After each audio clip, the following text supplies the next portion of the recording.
Ladies and gentlemen, boys and girls, children of all ages, John Solis and Mike Ellis proudly bring to you Oculi Rebus, the podcast dedicated to the new national standard of aggressive thinking. Join us weekly as we dive into whatever the hell we want to talk about and give you some fresh perspective. And don't ever forget, perspective is a hell of a drug. And here in a few seconds, things are going to look a lot less familiar and a lot more different. Hello, hello, hello. Welcome back to Oculi Rebus. This is your host, the man, the myth, the unlegendary one himself, Mike Ellis, with that MEE recorded live and in person on the 13th floor. In typical fashion, this episode is produced by the one and only, very legendary one himself, John Solis. Oh, the docket's kind of full on this episode today. By the way, I'm drinking some Tazo tea. You know, Starbucks owns them now, if you didn't know. I don't know, I feel someone's going to take offense to this episode, and that's fine. That's what we're here for, right? Spread some perspective, some wisdom, and all that fun jazz.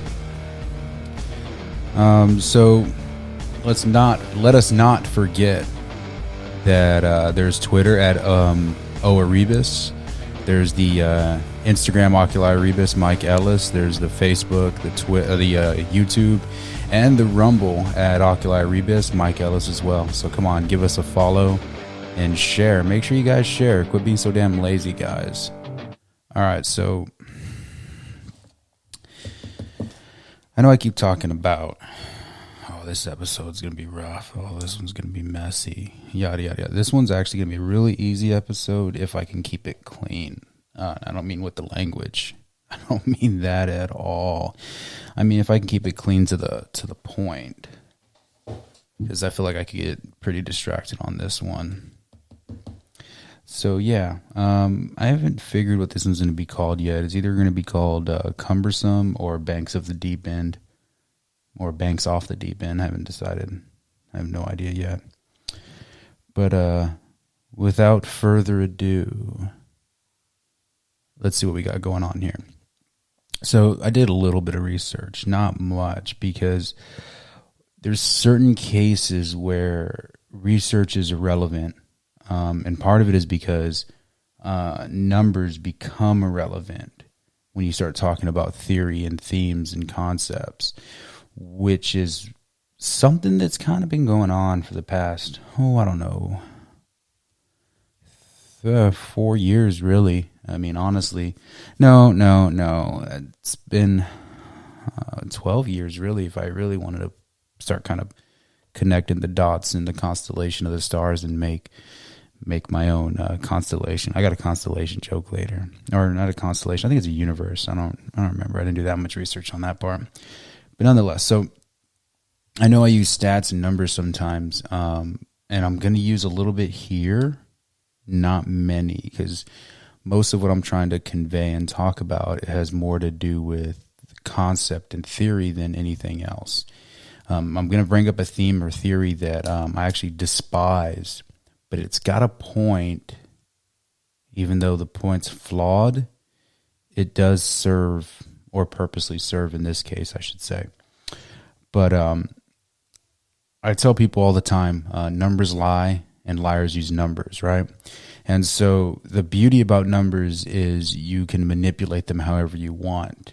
It's all based on how you word things, right? Well, you know, these statisticians, these people that make stats and stuff like that, they pull out these numbers and they say 33% of Americans agree with blah, blah, blah, blah, blah, insert whatever agenda you're trying to push at that point. And that could be very accurate or it could be very inaccurate because based on the actual question that was asked. And then you might say, well, Mike, didn't John tell you that sometimes they say, well, this is the question that was asked? Yes, they do that. But what they also do is they play an A, B, and C question game to trap people.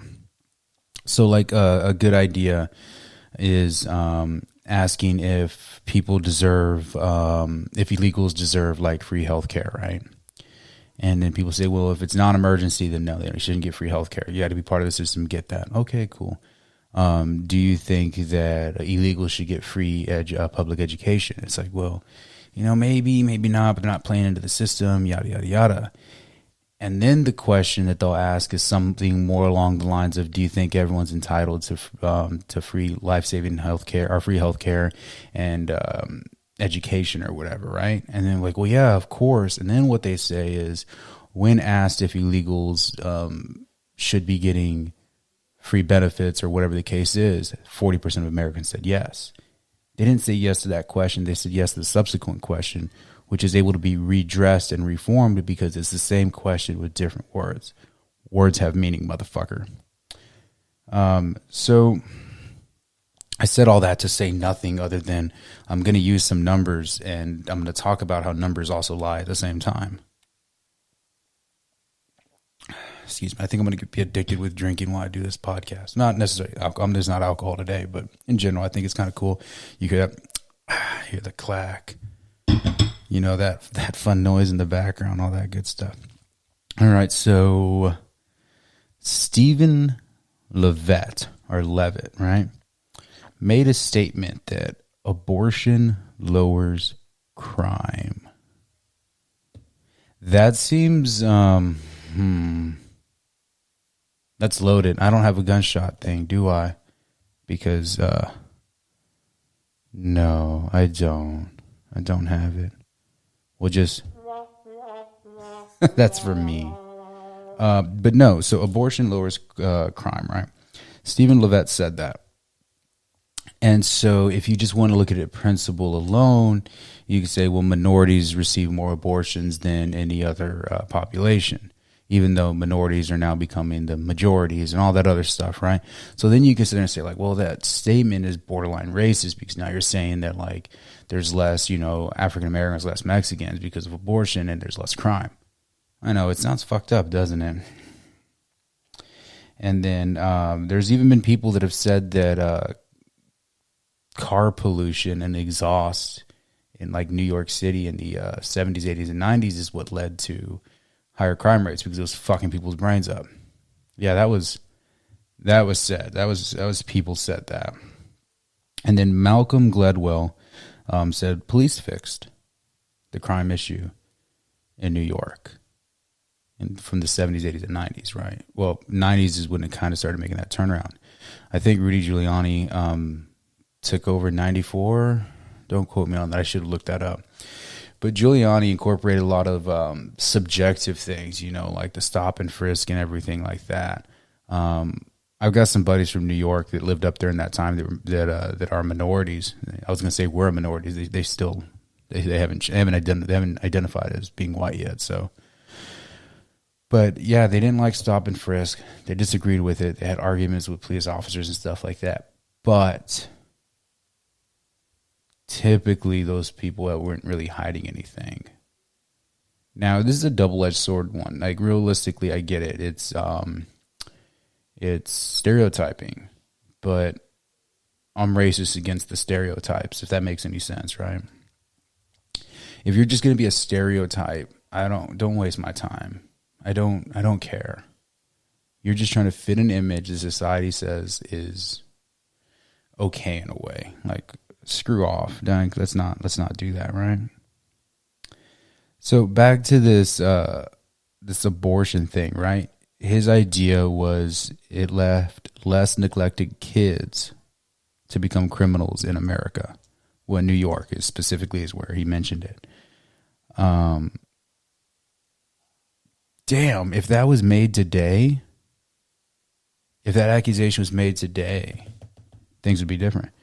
And then Margaret Sanger, founder of the infamous Planned Parenthood. First off, I'm not an anti-Planned Parenthood guy. I just don't think that they should be getting federal subsidies considering they do the abortions. I know it's two separate entities as far as taxation codes and all that goes.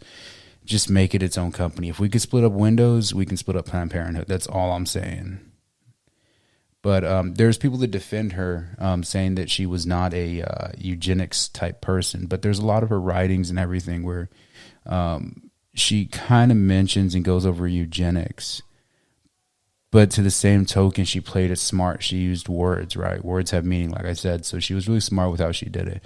But she did a lot of first when it came to women's health, including having the first like all black clinic, which was for abortions.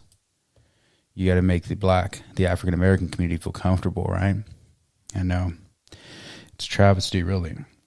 So there's all this that I'm saying, which I know is convoluted as hell right now.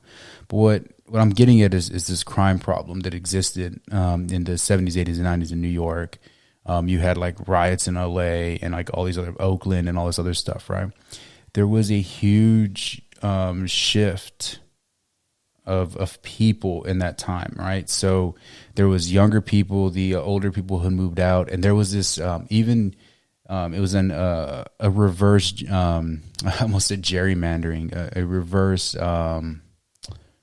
gentrification that was going on, where like the rich white people were moving away from the cities because the cities were becoming overly violent with aggressive crimes, with very hard crimes.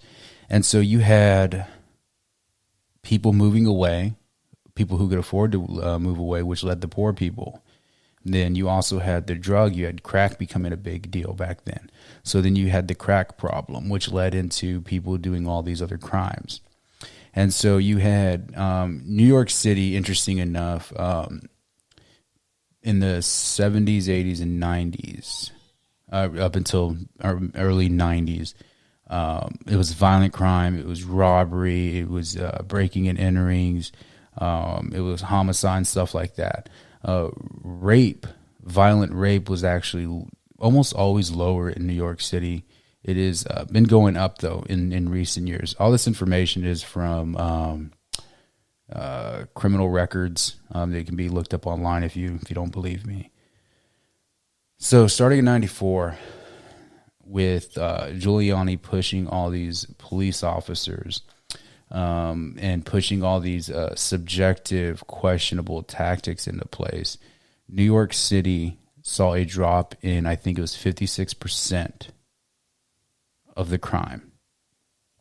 America at that time, now this is a key important thing. America at that time was only slowing down about 20%. So you had New York City doubling the slow of crime that America was slowing itself.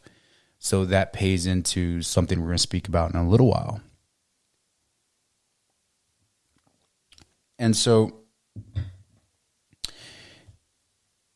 growing up, I had a respectful fear of a person in the uniform. I grew up with some like gangbangers and stuff like that. I know some people that do hard drugs and they live that hood rat gangster life, right? But they respected police officers. Now, we've always known there's bad cops, right? There's bad everything. There's bad bakers. Some of them still use trans fat in New York, probably. I think that's illegal up there, except for specialty things. But anyways, we always knew there was bad cops, right? Just like there's bad kids, right?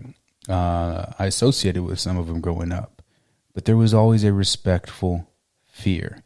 You saw a police officer, you saw a firefighter, you saw EMS or EMT, you saw a soldier, a Marine, Air Force, anything like that. You saw any of that, you're like, that guy can Jedi me to death. He can kill me with a thought. Well, I guess Sith me to death or something. I don't know.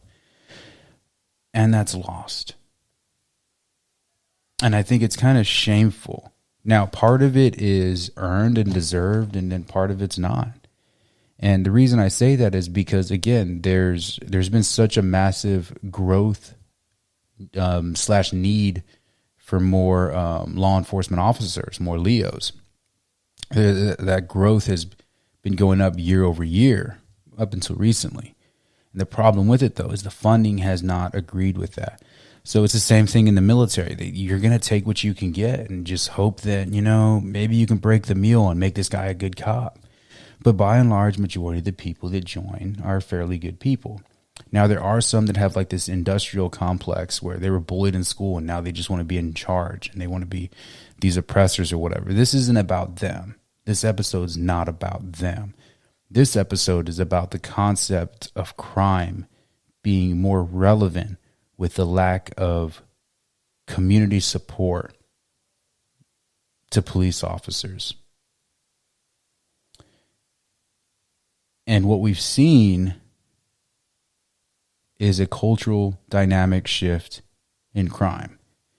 And I'm going to explain what I mean by cultural in a little while, because I don't want to give too much away. But you look back at, again, New York, LA, Oakland, and Chicago. I mean, Chicago's always been like a shithole. Baltimore, all these places, right? When they upped the police presence, things got a little bit better. Now, here's something that sucks. It's going to piss off a lot of my libertarian friends, right?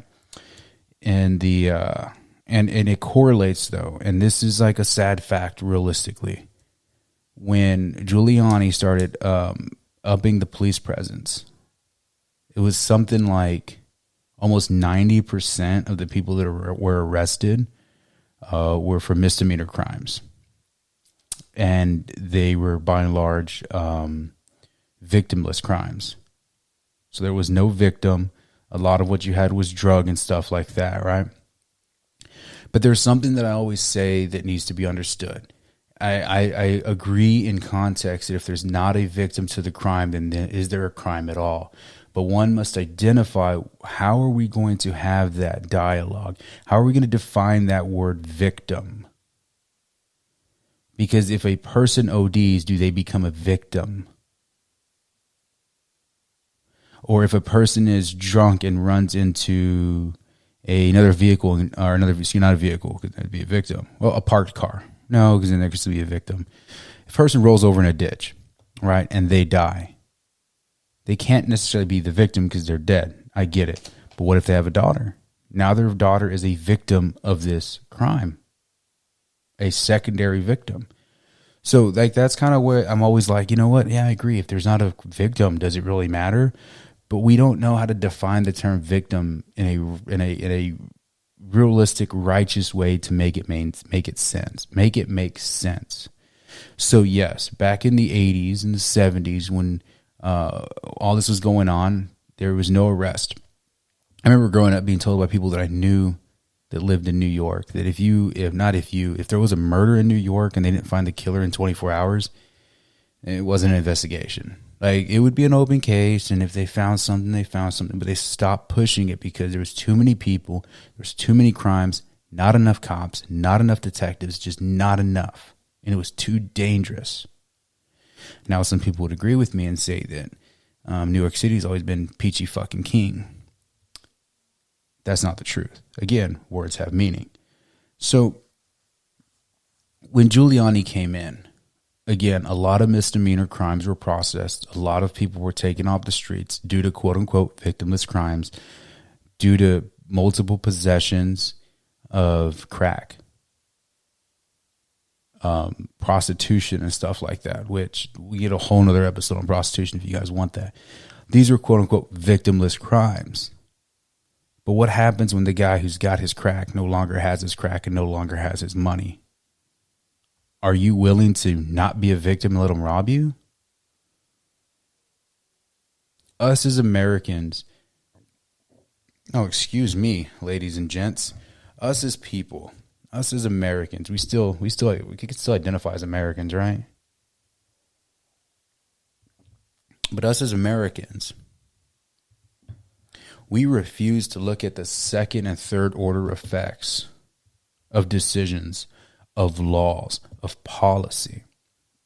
I don't even know if I've mentioned that in this podcast before. We're so quick to say, hey, you know what?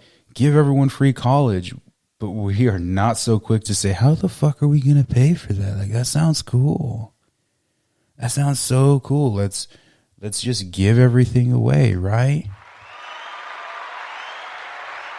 You won't have to worry about putting gas in your car. I got it. But that's our fail. That's our failing. A TV show that I really enjoyed, Nip Tuck. The guy, the producer or the writer, creator. That's what I'm looking for. I can't remember his name, but he does like that 911 TV shows. He did the Glee, American Horror Stories. Very, very brilliant writer.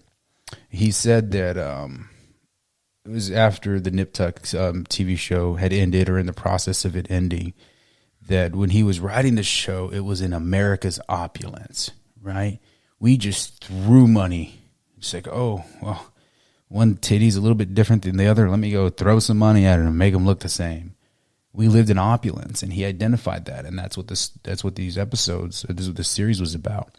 And then he saw the economy tanking. He saw that America was no longer this opulent society, so he had to get rid of the episode because it was a magnification of society. And I thought that, like, when I heard that, I was like, man, it made me really like the TV show even more because he was so grounded in what he was actually doing, and it made sense. But we don't realize in America, we still do. We live in a time of opulence. Now, don't get it twisted with this whole we can't get, like, cans and shit right now. And you got Jen Sake out there being like, oh, well, if you can't get the color of pants you want, maybe just change the color. No, we need that opulence because we're America, okay? We still have damn Walmarts. But the opulence that I'm talking about is the unequivocal, the unapologetical, willful ignorance on what comes after the equal sign. So in this case, guy does crack minus crack, because he's got no more crack, but he wants crack, equals what? I'm pretty sure old Rodrigo does not take EBT for crack. Where back then it was actual paper food stamps. I'm pretty sure he didn't have a program set up for the less fortunate drug users, right? Instead, it became us. We became the victims. So at what point does a victimless crime become a victimed crime or a victim-making crime? I think that that's a conversation we're still not willing to have in a lot of areas of politics. We just don't want to have it. So, let's see, what's the time at? Oh, damn, 22 minutes already? This is getting ridiculous. I'm sorry, guys. Well, with that being said,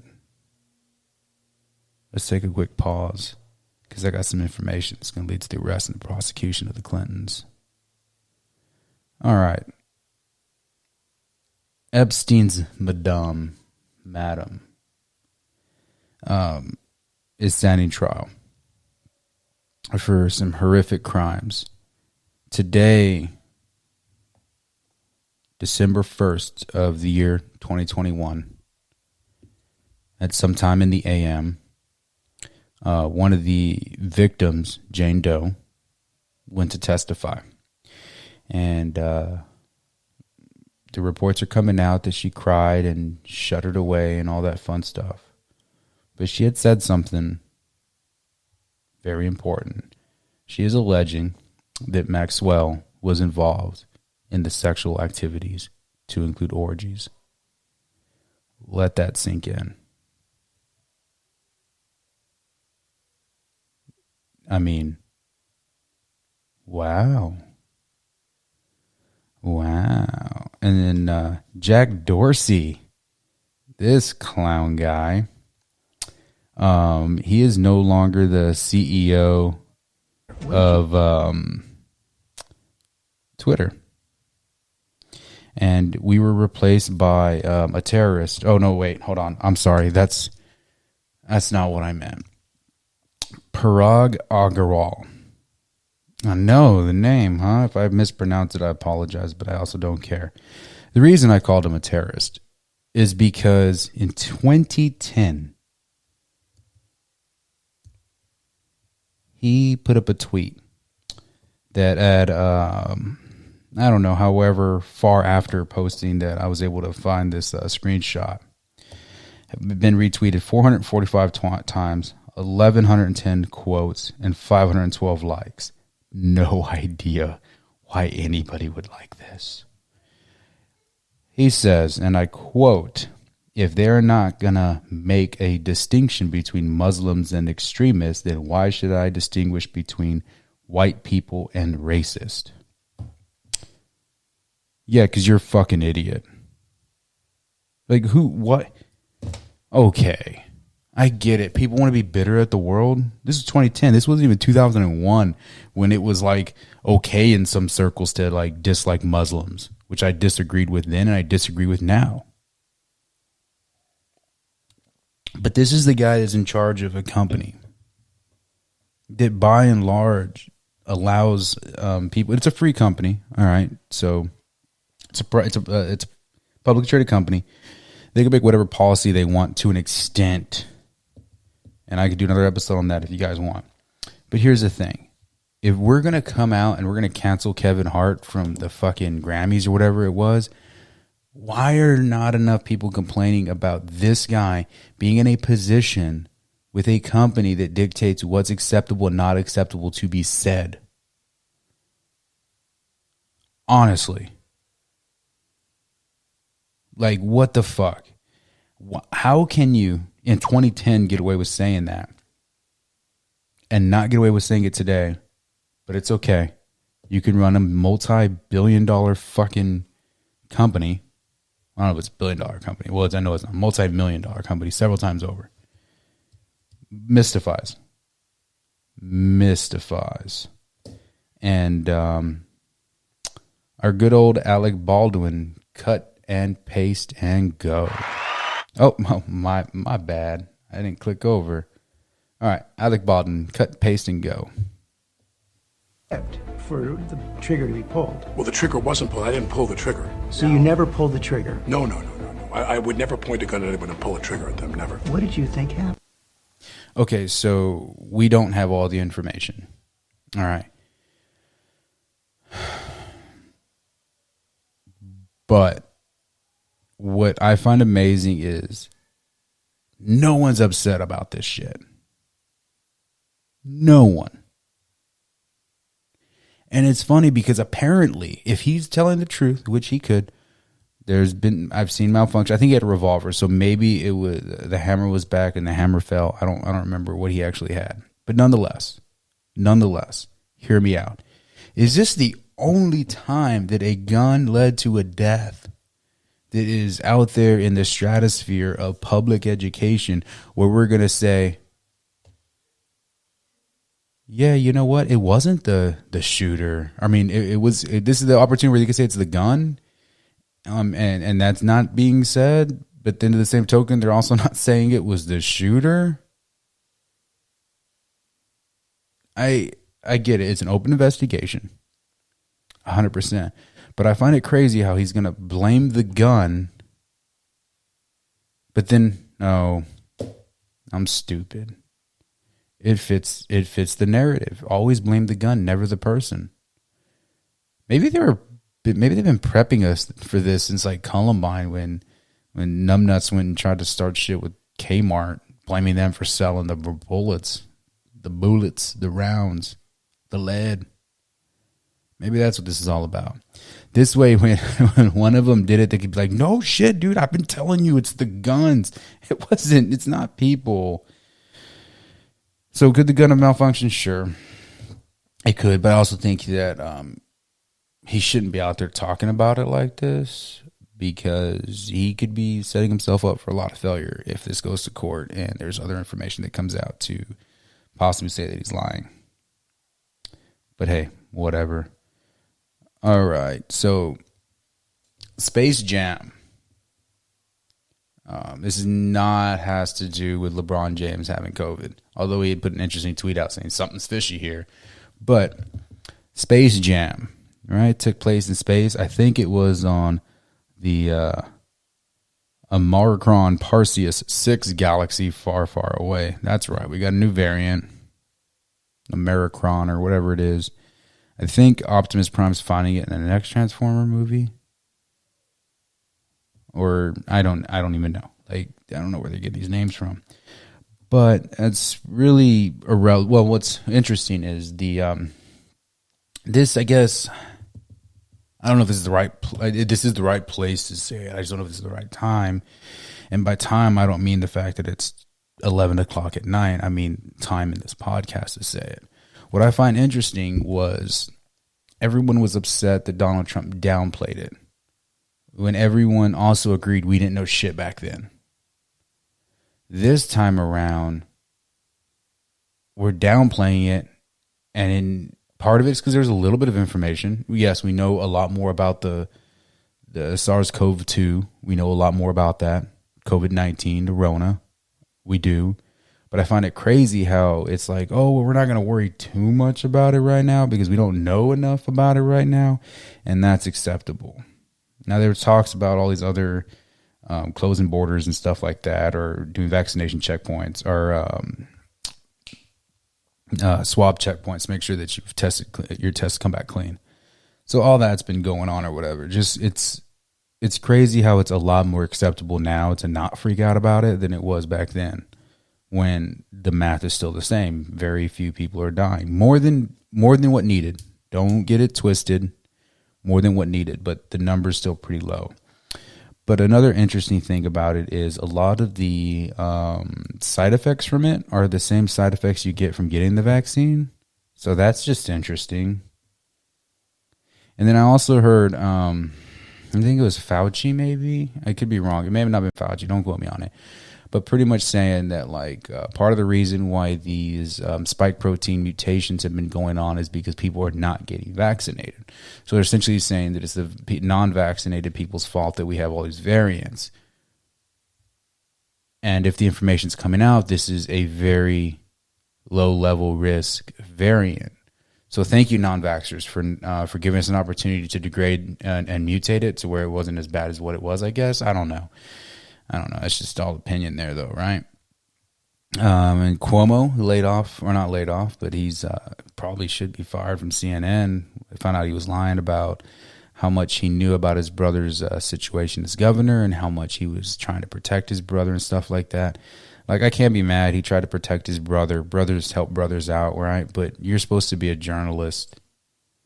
If you just admitted that you weren't a journalist and you're an entertainment figurehead, then I would be even less upset. But whatever, that wasn't even a note. But back to Fauci. Listen to this. Listen to this crap, everybody. Senator Cruz told the Attorney General you should be prosecuted. Yeah. I have to laugh at that. I should be prosecuted. What happened on January 6th, Senator? Do you think that this is about making you a scapegoat to deflect from President Trump? Of course. You have to be asleep not to figure that one out. Okay. Wow. All right, so I'm going to replay it again. Just listen to his little chuckle that he's got. Senator Cruz told the Attorney General you should be prosecuted. Yeah. I have to laugh at that. I should be prosecuted. What happened on January 6th, Senator? So here's the thing. He gets to play politics now and do this whole like, hey, what about January 6th, Senator? No, dude. Like, you should have given a better answer. And I'm not even saying, like, take what he said serious, although I think you should be. But you could have easily been like, look, right now we're still in the middle of dealing with this. Congress has every option available if they want to investigate me for any alleged wrongdoing that I may have. But I know that to the displeasure of the congressman or the senator, he will be very displeased with the fact that my record is going to come clean, which we know it's not. But that's what he should have said. Instead, he played politics. He is the guy who's not supposed to be playing politics, last I checked. Not in his position, not in his capacity, but he's playing politics. And it's because CNN, MSNBC, Fox at the beginning, ABC, all these companies made him a saint. It was a pontification of Fauci. He could do no wrong. That's why he's up there still the king of the world, the end all, be all. And we're allowing it to go on. I can go on, but it's time to move on.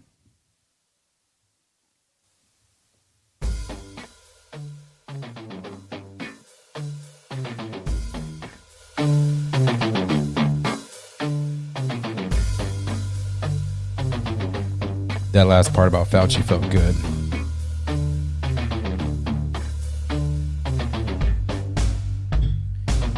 I think I'm going to continue playing the rollover music, the bumper music, at the end of that, because it gives me a chance to break. Little headbang.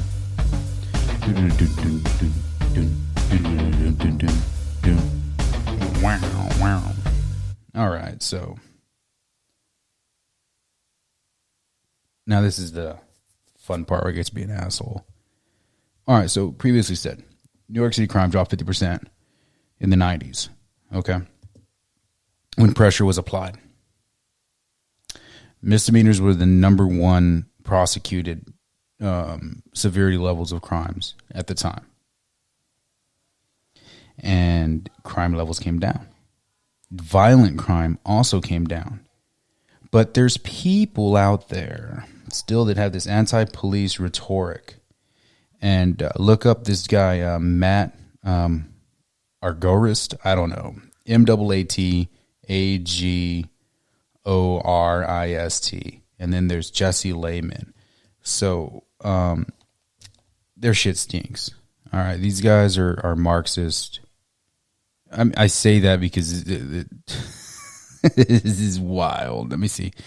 I took some screenshots. Okay. So I'm going to read from an article from the Gotham Gazette. So Jesse Lehman is he was. I don't know how up to date this information is right here. He was the Democratic district leader for the neighborhoods of Long Island City, Dutch Kills, Queensbridge, Ravenswood, and Sunnyside. He is also the co-chair of the New York City chapter of Citizen Action of New York and member of the Working Families Party Advisory Council. On Twitter at Jesse Lehman. All right, so he wrote this op-ed piece, and they did 100% put that it was an op-ed piece. So I give him credit for that, right? But this is what he says. In truth, violent crimes in the 80s, much like the far less common violence today, was clustered in its lowest income neighborhoods and primarily occurred between victims and perpetrators known to one another. Spouses have always been the leading cause of homicide. Okay.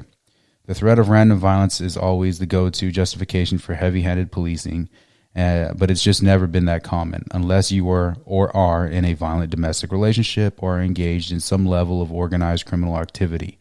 We'll get to that. You're highly unlikely to be a victim of violence. And it is a cruel irony that some of the factors that did contribute to the 1980s crime wave are misremembered as having been caused by it. And that much of the return of normalcy in the 90s is attributed to extraordinary measures. In fact, the decline in New York City's economy, fiscal status, and quality of city service actually came in the mid-1970s before the crime wave hit. I guess he doesn't understand cause and effect isn't always immediate. And suburban white flight was leading indicator, not a trailing one of the city's tough times. So he's essentially saying that whites aren't criminals, that it's everyone else. Just think about that.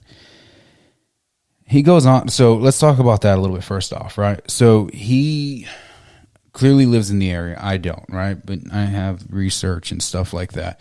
So he's over here in this op-ed piece saying that, number one, violent crime is what we should be really worried about.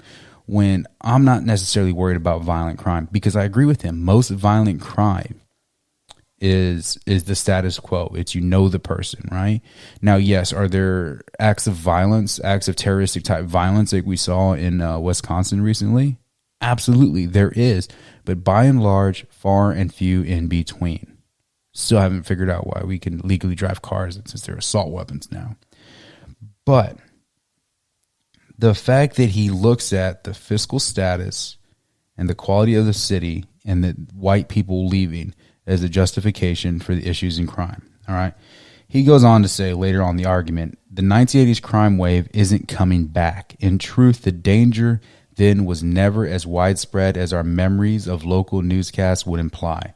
The last 30 years of reduction in crime aren't wholly or even largely attributed to police activity, and billions of dollars currently planned private development attest to the fact that even an uptick in crime rate isn't likely to stop or likely even slow. The growth of this global city, if we as a democratic society want to transform or even abolish our police department to build a more equitable city, we can and should without fear of revisionist history somehow repeating itself. You're stupid. It's dumb. All right. Okay. This is an attempt to sit there and say we don't need cops. All right. So here's the thing, right?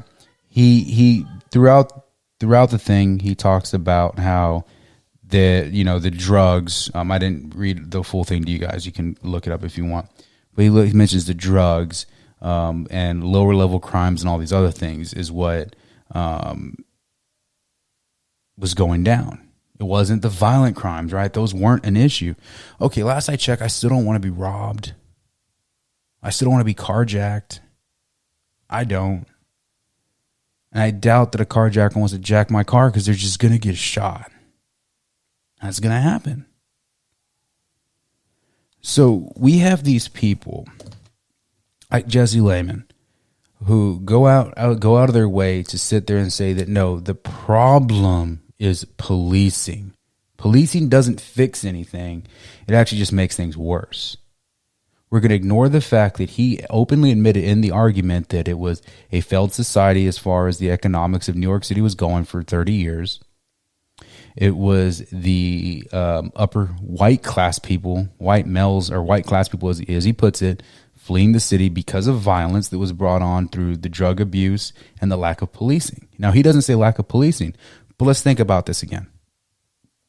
Let's go back to the victimless crime concept. If I'm a crackhead and I got $50 today to buy $50 worth of crack, that means I don't have $50 to buy crack tomorrow. So I'm going to start selling shit that I have at the house. And then soon I'm going to be homeless. And then soon I'm just going to rob your ass because I love crack more than I love you and your shit. But we're going to ignore that. Just ignore it, right? Act like it doesn't exist.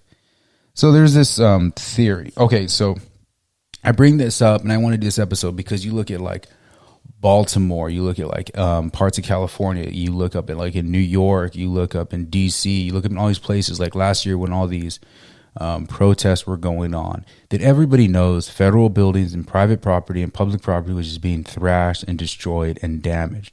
What we did, and when I say we, I just mean us in general, is we stopped processing these as crime. We stopped prosecuting. We made it okay. We said, well, they're upset. Okay, I can understand giving some people a slap on the wrist, right? Being stupid. But when it comes to insinuating that we are going to allow you to be criminals, and then we're going to justify why you're a criminal, all while telling you that what you're doing is illegal, but we're not going to do anything about it.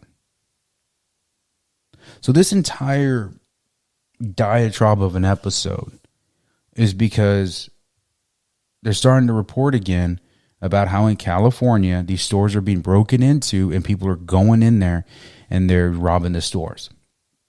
Now, I shop at Target, but Target said like a year or two ago, and they're stupid for saying this, like, oh, it's okay. They just need the stuff more than we do. Okay, well, fuck the fact that I go work for money and that when I want to buy a PlayStation 5, I'm going to pay for it and not rob you for it. Oh, well, they have insurance. Okay, their premiums are going to go up, which in turn is going to take their price up. But that's all irrelevant. What I saw that was interesting was people were running out of, like, I think it was a Nordstrom's, or they were at least talking about Nordstrom's, and somebody started attacking a vehicle, a privately owned vehicle. We just got a victim crime.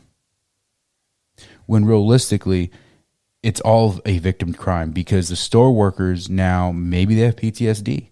Maybe they have issues. Maybe they quit because they don't feel like they're safe going to work anymore. They have become a victim. Congratulations. That's the kind of stuff that I'm talking about. That is the kind of problem that we have in America right now, is the fact that we cannot understand that it is not our job to decide what is or what is not a victimless crime, because we can't do it. Because you never know the second or third order effects of it. Now, I'm not saying we need a crazy police state, because I'm anti that too. Hell, do away with the FBI for all I give a shit. The broken window theory. If you've never heard this, I'll give you a quick tidbit on this before we wrap this thing up. I think it's a stupid theory. It's a stupid theory I was kind of mentioning at the beginning of the episode. The problem, or the theory, is if you allow a window to remain broken in a neighborhood, it's going to allow more windows to be broken, because people are going to see that the environment is not taken care of. That's the theory. All right, so it's a crock of shit in my opinion.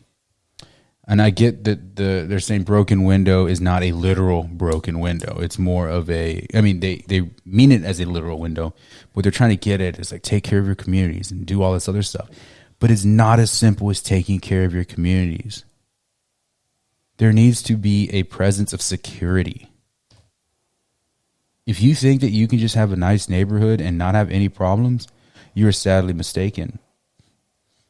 In fact, the opposite side of that is you can have really decrepit type neighborhoods and they're very safe because the people there look out for one another. How hard is it to do that today? If you say you don't want police, then be better people. But here's the problem with it. You will, I will. But the guy who wants more crack money is not, because he doesn't care about that. Not his problem. Now, we're very close to the dangerous line of we need more police or we don't need more police. I think we need more. We need more police presence, but we need a smarter police presence. Because, again, there's dumb cops out there. But if you want a smarter police presence, you're gonna lose it from somewhere else, because you're not gonna want to pay taxes for it. You're just not. I'm not. Fuck no. But I'm also not afraid to police myself, which is funny. I saw a pretty clever meme today. It was like the people arguing about like policing your own communities are pissed off that Rittenhouse policed the community. Like, anyways. But no, like, on a serious note, what is it that people want? Because I don't know. I've been going on for about 50 minutes with this crap, and I really don't know. Like, I know the point that I made, and I support more good policing. I support the prosecution of criminals. I support that we maybe need to look at some of these quote-unquote victimless crimes, and they need to be processed. Because, again, just because it's not a victim to crime today doesn't mean it's not one tomorrow. Like, all this stuff leads to things. A lot of it is drug. We have a very, very failed war on drugs. It's failed. And now we have a failed police system that people want to defund. They want to take the money away. They want to do this social policing. It's like, no, you're stupid. And then people get mad because police officers have like military grade equipment and stuff like that. They have military grade equipment because motherfuckers, drug dealers have military grade equipment themselves. And guess what? They didn't probably procure it the legal way either. You can go buy a bulletproof car now. That's a thing. Rappers do it all the time. So before you sit here and say, I don't want police, tell me how you're going to not have police. Tell me what you're going to do to make sure that your grandmother across the street's not going to get robbed while you're at work because some crackhead, for the first time in his life, became a criminal and caused a victim crime. We did it. We did it. Under 50 minutes. By the time this is done, it'll be over 50 minutes. Hope you enjoyed that episode. It's been a pleasure. This is me, your host, the man, the myth, the unlegendary one, Mike Ellis. This has been a John Solis episode, a Yuckvo production. I haven't said that in a while, I don't think. Yeah, it is a Yuckvo production. And on that note, let's start sharing this stuff, everybody. I need your help. Twitter, at Oaribus, Instagram, Oculi Rebus Mike Ellis, YouTube, Facebook, Rumble, all at Oculi Rebus. Give me your thoughts on this. What do you think about the global police state that we are supposedly becoming while we're not there at the same time? Give me your thoughts on if you think that good, proper police officers and good, proper policing would make our community safer, or if it would not matter. Well, in typical fashion, everyone, I can go on and on, but it's time to move on. Mike Ellis, out.